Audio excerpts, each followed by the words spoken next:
Hitler's decision to invade the Soviet Union was his greatest gamble of the Second World War. Welcome to Watch Mojo, and today we'll be looking at the most foolish yet deeply consequential mistakes throughout human history. I realize I must compliment you for making me commit an enormous error. Space Shuttle Challenger disaster. It was a bitter cold but sparkling clear morning at Cape Canaveral. Here, the last seconds of the countdown. Space, the final frontier, is notoriously difficult to explore. While several ventures into the cosmos have achieved groundbreaking success, some have yielded the exact opposite.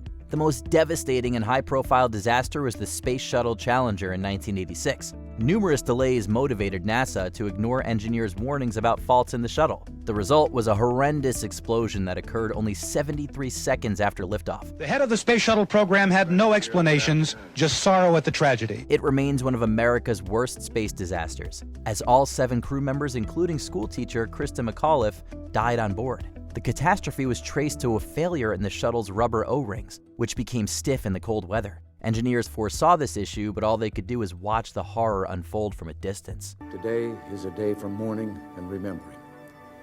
Nancy and I are pained to the core by the tragedy of the Shuttle Challenger. Alexander the Great's successor. Alexander was a man who had a mission, and he knew that mission entailed risk. One of humanity's most renowned conqueror rulers, Alexander of Macedon, was the greatest king of his era. He rose to power in northern Greece and built one of history's largest empires, which encompassed regions from Greece all the way to India.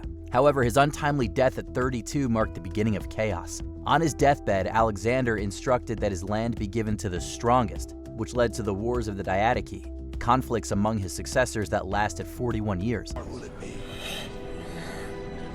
Pray tell us who. This blunder shattered the empire's unity and its potential for longevity. A well-planned succession could have preserved Alexander's legacy and ensured stability, but the lack of precedent in managing such vast territories left little guidance for avoiding such a crisis. Russia invades Ukraine. Мною принято решение о проведении специальной военной операции. In February 2022, Vladimir Putin made the massively unpopular decision to invade Ukraine. He and Russian leaders likely expected a swift victory, with Kyiv falling in a few days and Ukraine's government collapsing. In reality, Ukraine's military was bolstered by fierce civilian resistance and substantial international aid, which allowed them to mount a formidable defense. Many of the casualties are now older fighters with little or no training. Significant numbers have also been recruited from prisons. The invasion was intended to weaken NATO's influence in Eastern Europe, but it backfired. Instead, it only served to galvanize NATO and unite the international community against territorial aggression. Russia's economy has since stagnated, and the global condemnation of the invasion has only continued to grow. This was a gross miscalculation of Ukraine's resilience, and a textbook example of a poorly planned strategy with disastrous consequences. Video shows a Ukrainian soldier driving through the bombed-out Russian countryside unchallenged, then celebrating driving back a Russian tank. The Maginot Line. Here, you see the strategic and tactical location of this site. This is what would take the brunt of any German advance if ever an attack occurred in this area. France built a heavily fortified defensive line along their German border in the 1930s, known as the Maginot Line. It featured bunkers, tunnels, artillery, and overwhelming defenses to repel any invasion. From 1928 to 1938, nearly 500 fortifications went up. From Alsace to the Ardennes, the Maginot Line runs for 300 kilometers. There was one crucial flaw, however. It didn't extend to the French-Belgian border. France assumed Germany wouldn't attack through the Low Countries, as that area was deemed impenetrable. But as you may know already, that is exactly what they did. German blitzkrieg tactics were extremely effective and made short work of Belgium and the Netherlands, enabling them to conquer France in just 6 weeks. Military minds like Charles de Gaulle had opposed the Maginot Line, arguing to invest in mobile defenses instead. But French leadership ignored the ideas, ultimately causing their downfall. The Maginot Line, this architectural feat, built to protect the borders, became a symbol of the French defeat of 1940. Mao's Great Leap Forward. His radical policies had devastated the country and triggered the deadliest famine known to human history. By the time Mao solidified control of China, the country had endured a century of humiliation. It began with the First Opium War, and things only went downhill from there. In the 1950s, Mao sought to repair and industrialize China, forcing workers in the countryside to farm crops on government-run communes, and millions more to manufacture crude steel in homemade blast furnaces. To do so, he launched the Great Leap Forward, a campaign to modernize the nation's economy. Unfortunately, this policy was too ambitious for its own good, and it resulted in the Great Chinese Famine, one of the largest famines in history. Mao ruled with an iron fist, which left his advisors too scared to even report the immense failure of his policies. The Chinese people were being forced to work tirelessly on land they once owned themselves, and they were starting to lose morale. As a result, the catastrophe went unchecked for years, and China wouldn't fully recover for decades. Soviet invasion of Afghanistan. Fought in often atrocious conditions for which the Soviets were untrained and unprepared. The Soviet Union frequently made misguided decisions. One of their many disastrous geopolitical blunders was the invasion of Afghanistan in late 1979. Similar to Russia's invasion of Ukraine, Soviet leaders assumed it would be a quick and easy war, but in reality they got the opposite. The Soviet-Afghan war dragged on for nearly 10 years, with intense resistance from Afghan guerrilla fighters. Dubbed the Soviet Union's Vietnam, it resulted in over 1 million casualties, most of which were civilians. The conflict also became a rallying point for Islamist fighters, eventually giving rise to Al-Qaeda and emboldening extremists all around the world. It was a disastrous decision, and its effects continue to shape global events today. Dawn on a February morning in 1989, a 40-mile convoy winds over the northern plains of Afghanistan as the final Soviet troops depart. 7,000 men and hundreds of vehicles. Guadalupe Conference, Fall of Shah. Grand Ayatollah Khomeini, a leading religious scholar, became the spiritual leader of the Iranian Revolution. In 1979, Western leaders met in French Guadeloupe, where they decided to withdraw their support for Iran Shah, a pro-Western monarch and longtime ally. This lack of support emboldened opposition forces, and the Western leaders failed to foresee the ramifications of their decision. Instead of a democratic replacement, the power vacuum was filled with Ayatollah Ruhollah Khomeini and revolutionary Islamist forces. The constitution was written around Khomeini's ideology of Velayat-e-Faqih, a religious guardianship of the country.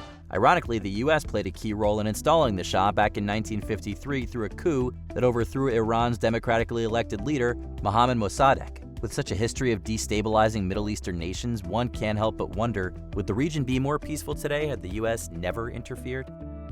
Bush invading Iraq. My fellow citizens, at this hour, American and coalition forces are in the early stages of military operations to disarm Iraq, to free its people, and to defend the world from grave danger. In the wake of the September 11th terror attacks, tensions in America were high, with President George W. Bush declaring a war on terror. In 2003, this turned into an American invasion of Iraq, justified by claims that the nation possessed weapons of mass destruction. There was no link between 9/11 and Iraq, so the Bush administration began manufacturing justifications. These claims were later found to be false, severely damaging U.S. credibility. Saddam Hussein's regime was successfully toppled, but unfortunately, there was no coherent plan for reconstructing Iraq, which plunged the nation into chaos. The resulting power vacuum led directly to the rise of ISIS, furthering turmoil in the Middle East. Thousands of military personnel lost their lives in this senseless war, as did over 100,000 civilians. It changed the entire Middle East. In fact, it changed much of our world forever. Spanish Armada's failed invasion. A bloody campaign that will echo through history. The Spanish Armada of 1588 was King Philip II's ambitious attempt to invade England and overthrow Queen Elizabeth I. He assembled a massive fleet of 55,000 men and large warships, believing this would ensure his victory. However, he failed to foresee the innovative tactics the English would mount. English commander Francis Duke relied on smaller, faster ships and employed hit-and-run strategies to harass the Spanish fleet before they could even get to England. But their defeat came not from combat alone, but also from bad weather.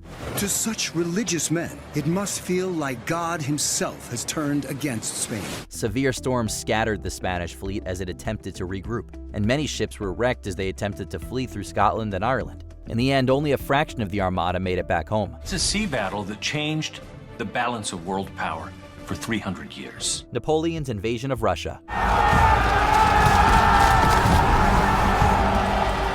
By 1812, Napoleon had much of Europe under his thumb. He imposed the continental system, a trade embargo against Britain, which he compelled European states to enforce. However, when Russia defied this, the little corporal ascended the Grande Armée, a force of roughly 600,000 men to invade. At the time, armies typically sustained themselves through foraging and received payment only at the end of campaigns. But the Grande Armée was far too large to survive this way, especially as the Russians began burning their countrysides to deny them resources. Napoleon's biggest mistake was advancing on Moscow with winter approaching. When he arrived, the city had been burned, forcing him to begin one of history's most catastrophic retreats. Ultimately, only about 100,000 men survived.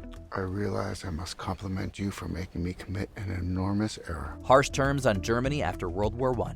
World War I leads to World War II as day follows night. The primary cause of the First World War was a complicated web of alliances between European empires. While these alliances were intended to deter aggression, they had the opposite effect, escalating tensions between the countries and contributing to the outbreak of war. Once the conflict ended, the victors were eager to point the finger at someone, and they zeroed in on Germany. They forced Germany to accept full responsibility for starting the war, which was a major oversimplification of its causes. These were very difficult terms for the German people to handle, and it creates this bunker mentality, this us against the world mentality. This not only humiliated and weakened Germany, but also fostered resentment among its people. Ironically, the treaty seeking to prevent a future war did the opposite, laying the foundations for the outbreak of World War II, just 2 decades later. There's a wonderful, wonderful political cartoon where the fat politicians and generals are walking out of Versailles, and there's a little tiny boy, and he's crying in the corner.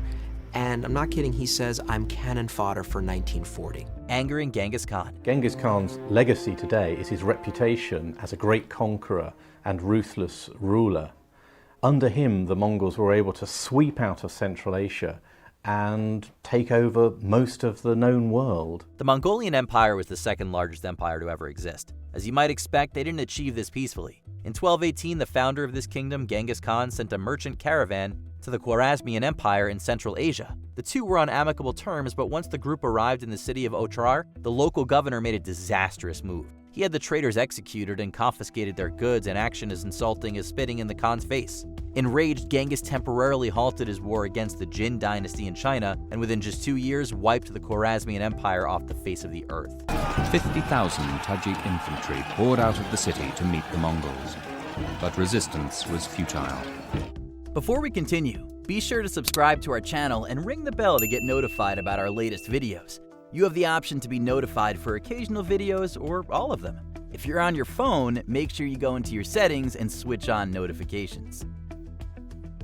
Hitler invading Russia. Hitler's decision to invade the Soviet Union was his greatest gamble of the Second World War. The majority of Hitler's ideology was fundamentally misguided. One of his major beliefs was that he and his people were superior to all other races, a seriously flawed and harmful concept. He despised both communism and the Slavic people. Hence, he was confident he could easily subdue the Soviet Union, and launched a full-scale invasion in June 1941. Despite facing a Red Army with almost 3 million men on its western border, Hitler is confident of victory. As many could have predicted, his ideology was proven wrong, with the invasion backfiring spectacularly. The Soviets were remarkably resilient, and it turned into the costliest mistake in German military history. Around 30 million died on the Eastern Front, approximately half of all the casualties in the entire conflict. What do you think was the most impactful historical mistake, with the least amount of thought put into it? Let us know in the comments. Just happens that people put their arms down for a 20-year period, and then they went back to fighting again.